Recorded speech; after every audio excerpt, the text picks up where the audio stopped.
காரசாரமான ஒரு மட்டன் நல்லா அம்மியில் அரைச்சி வச்சு எப்படி குழம்பு வைக்கலான்றதை பார்ப்போம். 1 டீஸ்பூன் தனியா, 300 கிராம் கறிக்கு மட்டன் கறி எடுத்துருக்கேன். அதுக்கு 1 டீஸ்பூன் தனியா, 1 டீஸ்பூன் சோம்பு, அதாவது பெருஞ்சீரகம்னு சொல்கிறது, சீரகம் ஒரு 1/4 டீஸ்பூன், மிளகு ஒரு 3/4 டீஸ்பூன், ஒரு சிறு துண்டு பட்டை நல்லா சிம்மில் வச்சு நல்லா பொரிச்சுக்கோங்க. 3 கிராம்பு, கொஞ்சமாக இலை போட்டுட்டு ஒரு காஷ்மீரி மிளகாய் தூள். இது நல்லா எண்ணெயில் பொரிஞ்சு நல்லா சிம்மர்லேயே பொரியணும். நல்லா பொரிஞ்ச பிறகு உங்கள்கிட்ட சின்ன வெங்காயம் தான் சேர்த்துக்கோங்க. நான் பெரிய வெங்காயம் சேர்த்துருக்கேன். இதையும் நல்லா வதக்கிட்டு ஒரு இனிப்பு கருவேப்பிலை, இஞ்சி, கொஞ்சமாக இஞ்சி சேர்த்துருக்கேன்.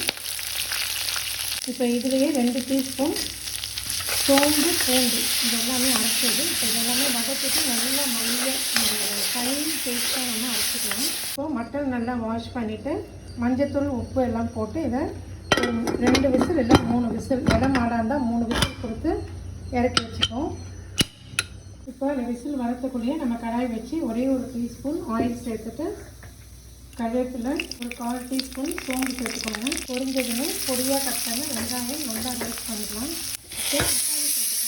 நல்லா வதங்கினதுமே நம்ம அரைச்சி வச்ச மசாலாவையும் சேர்த்துப்போம்.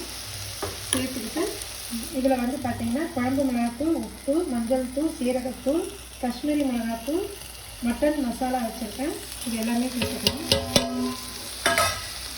இப்போது மசாலா இந்த மாதிரி சுருண்டு வதங்கினோடனே நம்ம வேக வச்ச மட்டனை சேர்த்துப்போம்.